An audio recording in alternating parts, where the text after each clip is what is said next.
Assalamualaikum warahmatullahi wabarakatuh.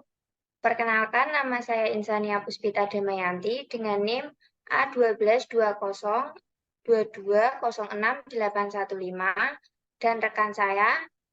Perkenalkan, nama saya Najwa Sabir Nurliza dengan NIM A12 2022 06 793. Di sini kami akan mempresentasikan hasil kerja kelompok kami tentang supply chain management. Dalam supply chain management ini terdiri dari latar belakang, perbedaan supply chain dan supply chain management, ada manfaatnya, kemudian ada prinsip-prinsip supply chain management, lalu ada area cakupannya, dan yang terakhir ada persyaratan penerapan supply chain management. Yang pertama, latar belakang perubahan praktek manajemen logistik tradisional. Praktek manajemen logistik tradisional yang bersifat adversarial tidak lagi relevan dalam era modern karena tidak dapat menciptakan keunggulan kompetitif. Perkembangan lingkungan industri yang dinamis mendorong perusahaan untuk menggali potensi, mengidentifikasi faktor kunci sukses, dan memberikan produk terbaik bagi konsumen. Hal ini menciptakan tantangan dan peluang bagi sistem produksi operasi perusahaan, mulai dari mengidentifikasi selera konsumen hingga mengupayakan kebutuhan input dari pemasok untuk memproduksi dan mendistribusikan produk. Konsumen mengharapkan produk dengan manfaat pada tingkat harga yang dapat diterima, sehingga perusahaan berusaha secara optimal untuk memberikan nilai terhadap harapan konsumen.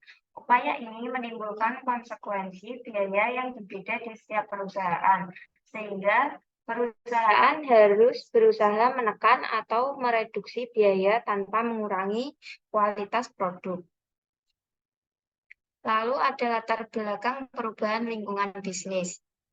Lingkungan bisnis selalu berubah, didorong oleh tuntutan konsumen yang semakin kritis, kemajuan infrastruktur dan hidup produk yang pendek, kesadaran konsumen akan aspek sosial dan lingkungan, serta globalisasi yang meningkatkan persaingan antara produk dan jasa. Semua ini menciptakan tekanan pada perusahaan untuk beradaptasi dengan perubahan yang semakin cepat dan persaingan yang semakin ketat. Selanjutnya ada perbedaan supply chain dan supply chain management.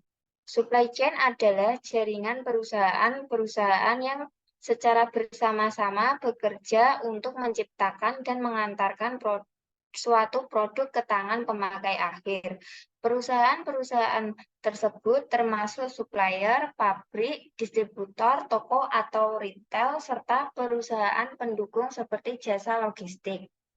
Kemudian pada supply chain ada beberapa aliran yang dikelola. Yang pertama ada aliran barang.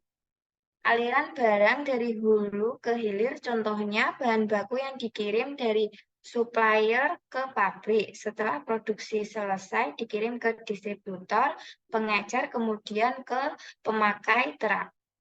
pemakai akhir. Kemudian ada aliran uang dan sejenisnya yang mengalir dari hilir ke hulu. Dan yang terakhir ada aliran informasi yang bisa terjadi dari hulu ke hilir atau sebaliknya. Sedangkan supply chain management adalah suatu metode penciptaan produk untuk disampaikan pada pengguna terakhir, di mana di dalamnya tercakup berbagai komponen, yaitu mulai dari supplier, manufaktur, retailer, hingga pada konsumen akhir. Dalam supply chain management terdiri dari 4 komponen, yaitu mulai dari supplier sebagai penyedia bahan baku, lalu produsen untuk menghasilkan produk, kemudian gudang atau distribusi seperti toko-toko dan kapal-kapal produk, dan yang terakhir pengguna akhir sebagai penerima produk. Selanjutnya ada manfaat supply chain management. Yang pertama ada kepuasan pelanggan. Supply chain management dapat meningkatkan kepuasan konsumen yang setia dengan menyediakan pelayanan yang memuaskan, kemudian meningkatkan pendapatan.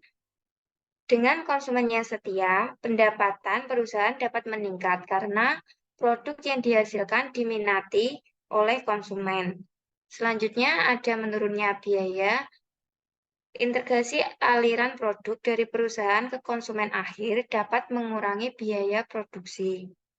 Lalu ada pemanfaatan aset yang lebih tinggi. Faktor manusia akan semakin terampil dan terlatih sehingga pemanfaatan teknologi tinggi dapat ditingkatkan. Kemudian ada peningkatan laba.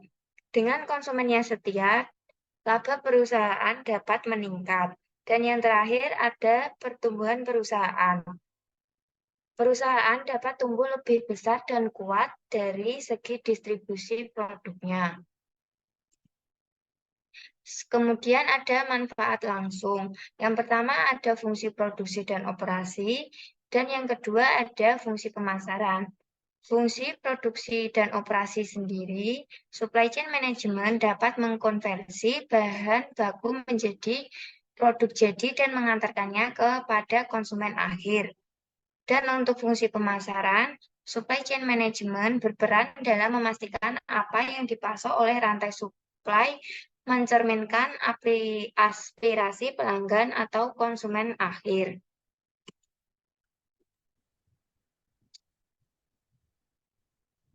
Selanjutnya di sini saya akan menjelaskan prinsip-prinsip supply chain management. Yang pertama, segmentasi pelanggan berdasarkan kebutuhannya. Yang kedua, sesuaikan jaringan logistik untuk melayani kebutuhan pelanggan yang berbeda. Yang ketiga, dengarkan sinyal pasar dan jadikan sinyal tersebut sebagai dasar perencanaan kebutuhan atau demand planning sehingga bisa menghasilkan ramalan yang konsisten dan alokasi sumber daya yang optimal. Yang keempat, diferensiasi produk pada titik yang lebih dekat dengan konsumen dan percepat konversinya di sepanjang rantai supply. Yang kelima, kelola sumber-sumber supply secara strategis untuk mengurangi ongkos kepemilikan dari material maupun jasa.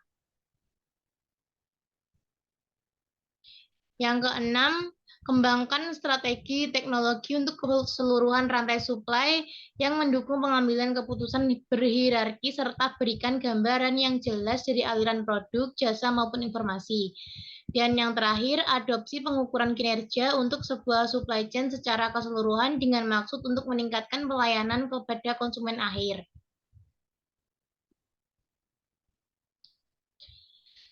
Area cakupan supply chain management. Yang pertama, product development. Product development bertugas untuk merancang produk baru.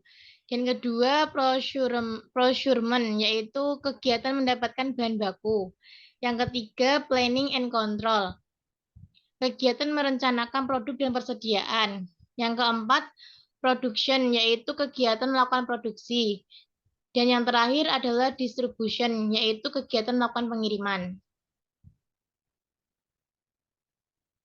Persyaratan penerapan supply chain management. Persyaratan penerapan supply chain management meliputi dukungan manajemen dari semua level, evaluasi pemasok, dan pemilihan distributor yang tepat.